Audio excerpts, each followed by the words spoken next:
How's it feel? Being back in Philly, taking this place over. I just talked, bro. Captain.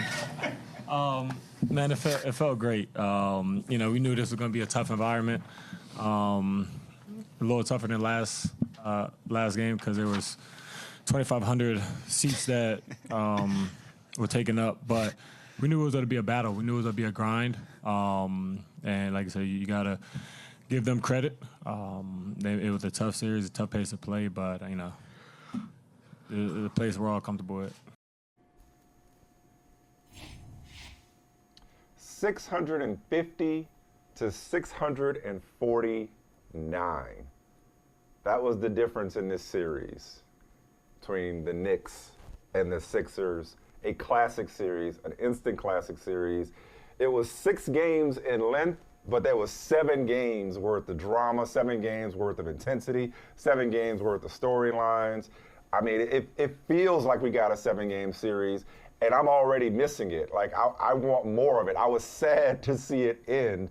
That was one of the most, we could unpack it, from both angles, both sides, both perspectives. But that was just, from a basketball fan, playoff basketball standpoint, that was as much fun as I've had watching a series in any round, not just first round, in any round that I can remember. And my memory is not great these days, admittedly, but I just had so much fun watching New York and Philly go at it on the court and in the press and in the stands and on the streets and on social media. It was everything a New York and Philly showdown in any sport should be. Well, that was part of it, wasn't it, though, Michael? Isn't that part of it? That it was New York and Philly separated by 90 miles. You can take a trip there. You can get on the train and go to Philly or New York, or you can make that drive. And East Coast, as you know, living on the East Coast is a little different. I was raised in the Midwest, but I'm glad that I've lived on the East Coast for many years because it's just a different kind of vibe, different intensity. And so you have those fan bases, 2 great basketball cities. I mean, like Philadelphia is a basketball city, like old school. I'm talking about college basketball, the Big Five, the Palestra, that kind of thing. And then New York, of course, the Knicks, an original franchise in the NBA in the history of New York ballers. And so, like, all of that they both got the same it. edge. Both those cities just got the same, and let me tell you this. I just got to say, culturally, everything, the whole, not just sports-wise, not just in terms of sports, but just culturally too, man. Like, I love both those towns, man. Real quick sidebar, I hated when Embiid was talking about how much New York is his favorite city in the world. I'm like, ooh, that ain't gonna go over well. No, don't say that. You can't say that. Can't say that as, somebody in Philly. Come on, man, what you doing? As much as I appreciate your spoken word poem to this series, okay, I think somewhere in the poetry, you should mention, you said, hey, it was 6 games and it felt like 7, we got all that. We would have had 7 if the officiating had been better.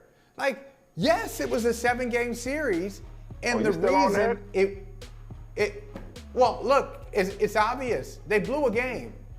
They cost us a game. Put it that way. Not even from I ain't have money on it. Okay. Yeah, I was wondering where the us came from. You mean fans? You mean they cost basketball fans. Well, I had no money on it. The only reason I said you still on that was because the officials gave us a season's worth of screw-ups in the ensuing games. I mean, okay, you'll give me, the Nick Nurse not getting a timeout or Tyrese Maxey getting fouled. I'll give you Tyrese Maxey traveling on a 4-point play. I'll give you Joel Embiid should have been ejected, and how much he was able to get away with throughout the series. So, yes, that was probably the most egregious. Do you think it all evened out? But there were plenty of screw-ups when it came to officiating in the series. It all evened out. You think it evened out in that? It literally evened out, 650 to 649. yeah, I think it did at the end of the day, yes.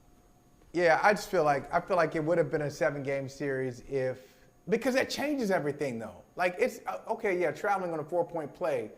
But at that point, so in the series, that was game 2. So now you got a 1-1 series. If you get the maxi play right, now it changes the whole dynamic of the series. Like, every game just changes what happens. So when people like you say it evens out, I say no, because that happened at a time where the series was in its infancy and you were still establishing, okay, now New York loses that game, they lose home court advantage, and now you go back to Philly, and now it's 1-1.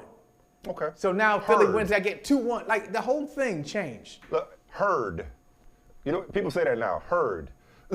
Yep. I hear you. I hear. I like that. It's the chronology of it all. It changes. No, I hear you on that. But I don't. But I don't think. Okay. So. But I don't think that takes away from the quality overall, the theater of the series as a whole. Hey, thank you for watching Brother from Another. If you haven't hit that subscribe button, go ahead and do that now. Don't forget, you can catch us 3 to 4 weekdays on PeacockTV.com and on Sirius XM Channel 85.